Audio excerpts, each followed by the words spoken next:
السلام عليكم ورحمة الله وبركاته. انا مع بعض فيديو جديد وتطبيق جديد، مساء الشك والاحتياط واجب. السؤال اللي هبدأ بيه النهاردة ومنتظر اجابتكم عليه في اخر فيديو، احنا فعلا بنحمي ولادنا بالتكنولوجيا ولا بنحولهم وبنتحول لجواسيس عليهم ونكسر ثقتهم فينا للأبد؟ ركز معايا عشان الحكم بيقول: يا ماشي في طريقك عينك على عيالك، الا الزمن بأمان ولا غريب يشيل شيلك. والنهاردة هنتكلم عن تطبيقات اللي ملت حياتنا، هي رحمة ولا نقمة. التطبيق دي سهلت علينا مشاوير وأكل وخدمات، بس في نفس الوقت خلتنا كتاب مفتوح. ومن أشهر البرامج اللي عملت قلق الفترة دي هو تطبيق فيد ماي كيدز.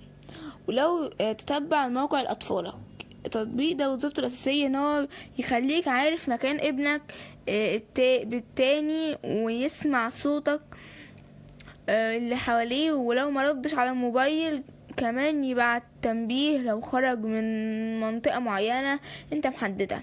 استخدامه سهل، بتبدأ تنزله على موبايلك وتربطه بموبايل ابنك او ساعة ذكية، بيديك احصائيات وهو قاعد كده على موبايلك وفاتح تطبيقات. اي كلام جميل وزي الفل في الظاهر. بس تعالى بقى في الغويط، لما ننزل نشوف رأي الناس على جوجل بلاي ستور هنلاقي خناقة. فين الناس بتقول امن والامان وراح قلوبنا، والناس تانية بتقول سببه كبير جدا.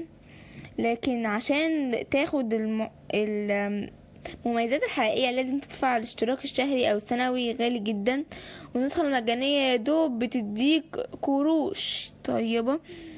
طيب المطور بيكسب منين بقى والنسخة دي مجانية؟ خد بقى عندك البيانات يا معلم: حركاتك، امكانك، وسلوكك الشرائي. ده بعض بباعات شركات تانية بطريقة غير مباشرة.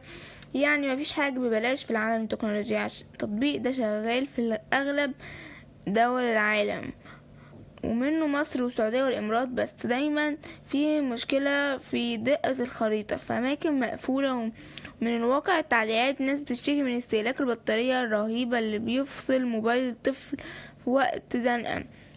ده غير ان السعر بيوصل لمبلغ فيه مقارنة بالتطبيقات التانية. لو انت بقى شايف في البرنامج ده في بدايل ممكن تكون احسن بكتير من ده.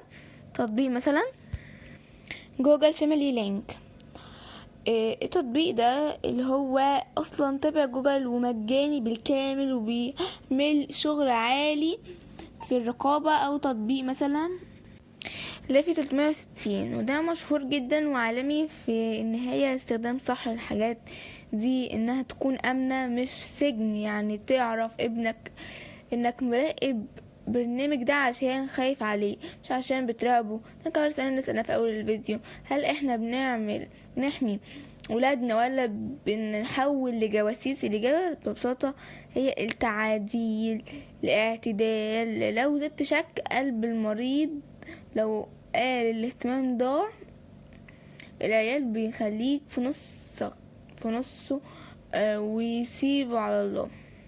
لو الفيديو عجبك وشكيت انك استفدت معلومة جديدة، انزل تحت اخبط لايك مرتين واشترك في القناة عشان يوصلك كل جديد في عالم الشك والتكنولوجيا. سلام يا صاحبي.